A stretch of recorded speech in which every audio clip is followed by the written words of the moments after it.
Sandija, vai tu vari lūdzu arī iedot mums tādu ieskatu tavā ikdienā, kas ir biežākās sūdzības, ar kurām tad sievietes griežās pie tevis? Viens varētu būt, ka gribu savu ķermeni formā, ja, bet tas ir tas ārējais vizuālais ābolītis. Kas ir tās sūdzības, kurām nevajadzētu būt un kuras nav jāpieņem kā norma? Jā, tādas noteikti vienas no biežākajām sūdzībām, ar kurām sievietes pēcdzemdību periodā griežās pie manis un arī pie citiem fizioterapeitiem, ir urīna nesaturēšana, kas ir saistīta ar ieguņu pamatnes muskultūru, šīs muskultūras palielinātu iestiepumu grūtniecības un dzemdību laikā. Un šīs sūdzības par urīna nesaturēšanu ļoti bieži sieviete izjūt ikdienā, tādās ikdienišķās darbībās kā šķaudīšana, klepošana, arī reizēm sirsnīga smiešanās, reizēm pie dažādas pozu maiņas, kad ir jāuztais dziļāks pietupiens, lai tiktu kaut kam pie grīdas klāt vai ceļoties no sēdus stāvus. Arī fizisko aktivitāšu laikā, kas nevienmēr nozīmē, ka ir jāskrien un jālec, bet arī ātras pastaigas laikā var būt šīs sūdzības. Un, jā, šādos gadījumos mēs to arī saucam par slodzes urīna nesaturēšanu, kad šī urīna noplūde notiek tad, kad tiek sasprindzināta vēdera prese un tad, kad šis vēdera dobuma spiediens palielinās. Jā, tā ir lieta, ko nevajadzētu pieņemt, no kuras noteikti nav jākautrējās, un par to var un vajag runāt un griezties pie speciālista, lai to uzlabotu, jo, kā Sandija arī min, tādi 2-3 mēneši ir tas laiks, kurā to var mierīgi novērst un visu dzīvi dzīvot kvalitatīvi, tomēr atceroties, ka tiešām tas muskulīts ir jāturpina trenēt, jo viņš jau kādā brīdī viņš paliek vājš, tieši tāpat kā ar visiem citiem muskuļiem. Labi, tā tad estētika, urīna nesaturēšana, vai ir vēl kas?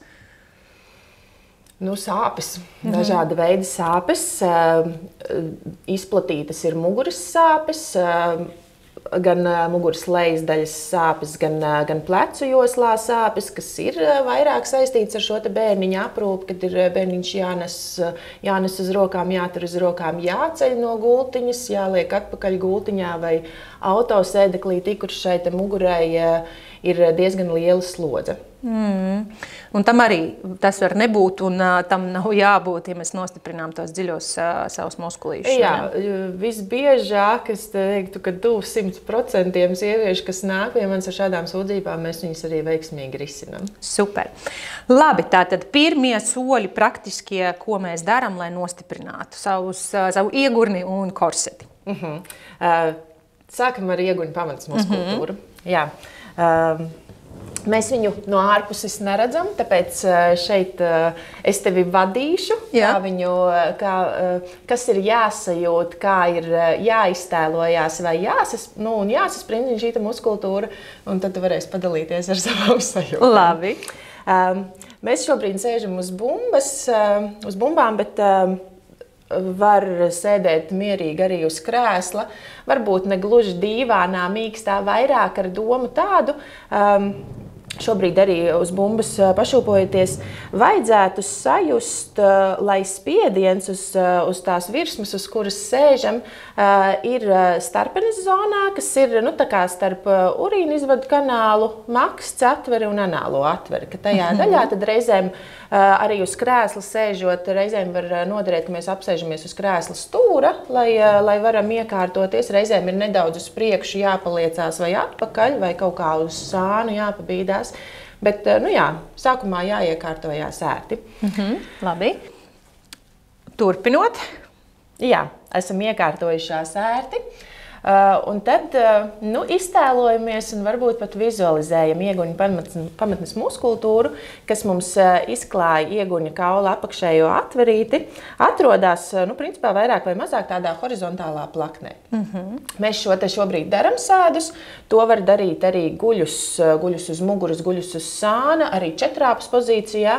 Galvenais ir, kā tad veiksmīgi ir sajust. Un šeit mēs arī bildes noteikti ielikšu Facebook grupā Coacham Club, jo šeit mums būs grūtāk viņu ielikt, lai jums nenovērstu uzmanību, bet forši vērtīgi ir redzēt, ka tu iedomājies, ko tu redzi. Tu tā kā domā par to, ko tu vizuāli vari iztēloties. Ja? Un, ja tu aizies, paskatīsies to bildi un sapratīsi, ka tev tur arī tādi muskuļi ir, tad daudz vieglāk ir pieslēgt to prātu tam muskulim.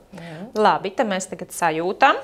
Jā, muskultūra atrodas tādā horizontālā plaknē, un muskultūru sasprindzinot, viņa kustās uz augšu, uz leju. Tā kā galvas virzienā, un atslābinoties, viņa iet tā kā prom no galvas virziena. Un šāds ir sasprindzinot, tad mēs viņu tā kā ceļam uz augšu, atslābinam, viņa aiziet atpakaļ lejā. Lai vēl vieglāk ir viņu apzināties un sajust un sasprindzināt, mēs kombinējam šīs muskultūras aktivizēšanu ar elpošanu. Elpojam, izmantojot diafragmu. Diafragma mums ir galvenais ieelpas muskulis. Principā atrodas tādā pašā horizontālā plaknē, sadala krūškurvju dobumu, atdala no vēdera dobuma. Ieelpā mums diafragma slīd uz leju, un mēs varam panākt tā, ka vēders bišķiņa izpūšās uz āru, izelpā mums diafragma slīd uz augšu, un vēderu mēs varam maz drusciņi tā kā pavilkt arī uz iekšu. Aicināšu uztaisīt vēl pāris elpas ar diafragmu, tā kad ielpā mēs ļaujam vēderam mazliet piepūsties, izelpā iztēlojamies, ka diafragma slīd uz augšu un vēders panāk atpakaļ.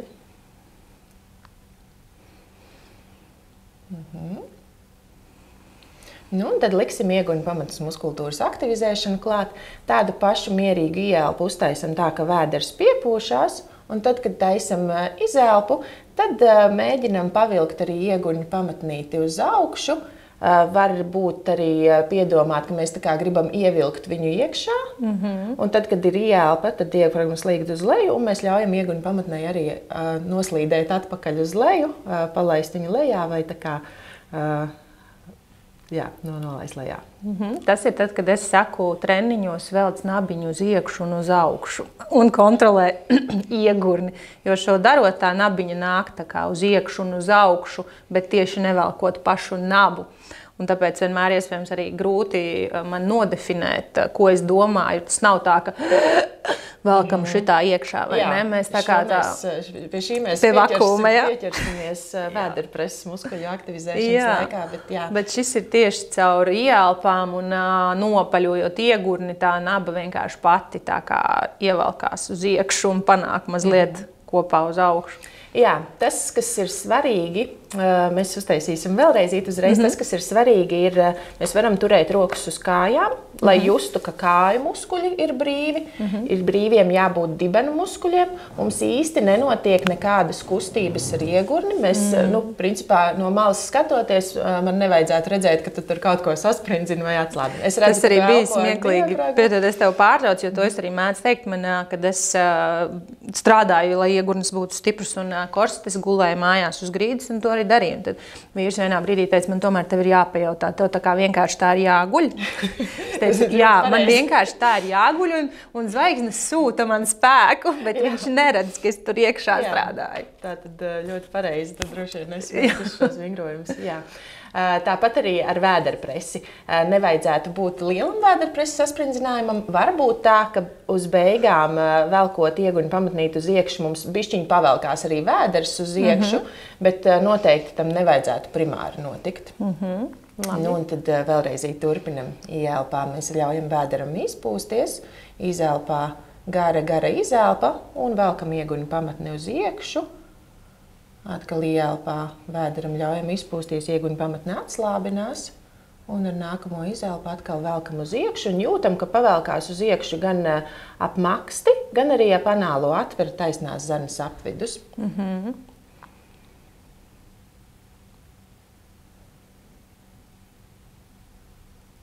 Tā arī ir, jā, tā sajūtas un noteikti tie var likties garlaicīgi vingrinājumi tādi, ka vai tad no šitām man tagad būs samazināsies tauki un būs presīta. Bet ar to ir jāsāk, lai vispār to varētu sākt tālāk darīt. Un elpošana klāt, pieliekot elpošanu, ļoti labi īstenībā nomierina, vai ne? Tas ir pluss.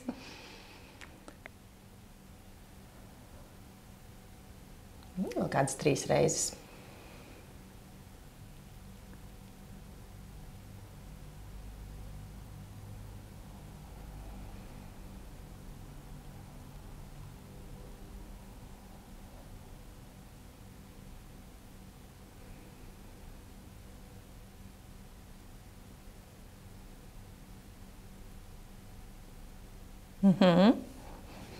Ir tā sajūta iekšā kausiņā, ka viss. Jā. Bet kā ir, lai viņu nepāržmiegtu? Jo tur var arī pāržmiegt pa daudz, vai ne? Uz tiem 100%, ka es domāju, es gribu ātrāk nekā 2 mēnešos, es iešu uz mēnesi. Un tad es žmiedzu vairāk.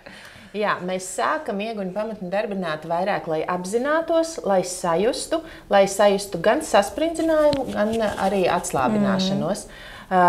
Šeit atkal ir tāds ļoti subjektīvs pašai sievietei vērtējums par to, ka mēs ievelkam īstenībā trenējot, mēs taisam to maksimālo sasprindzinājumu, tā kā velkam maksimāli uz iekšu, bet jājūt ir kā atslābinotā ieguņu pamatnīte nevis paliek kaut kur vidū, bet tiešām tā kā nonāk līdz tam miera stāvoklim, nespiežot uz āru.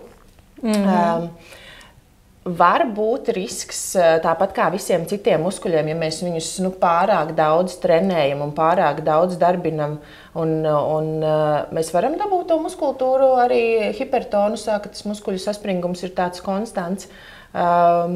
Bet šeit atkal iesakām konsultēties ar fizioterapeitu. Arī ieguņu pamatnes muskultūras izvērtēšanas laikā mēs varam konstatēt, vai ieguņu pamatne atslābinās līdz galam, vai viņa spēj sasprindzināties maksimāli.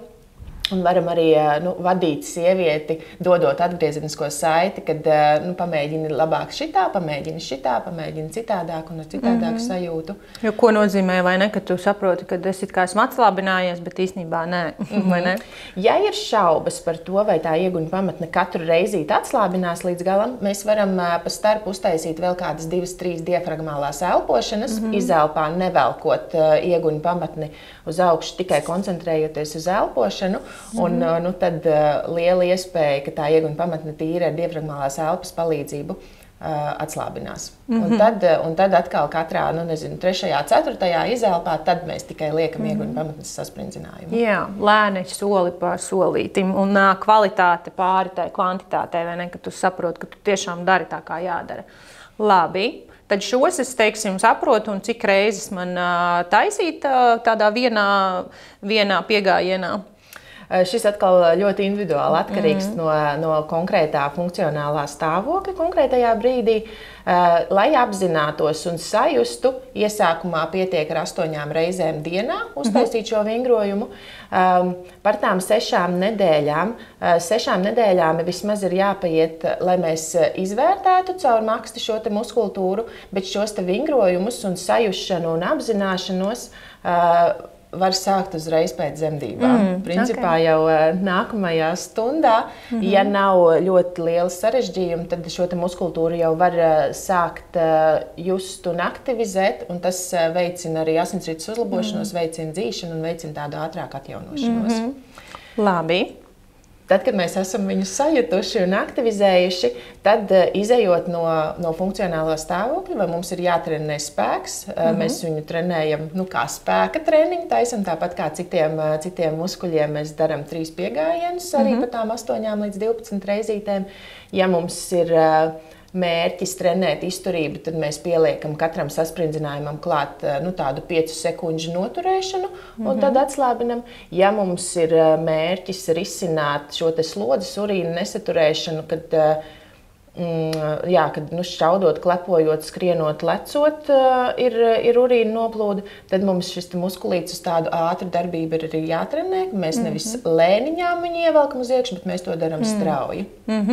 Jā, tad atkarīgs no tā, kāda ir tas spēks un tā sūdzība droši vien, vai ne? Jā. Labi, tad pie šī mēs esam sajutušas.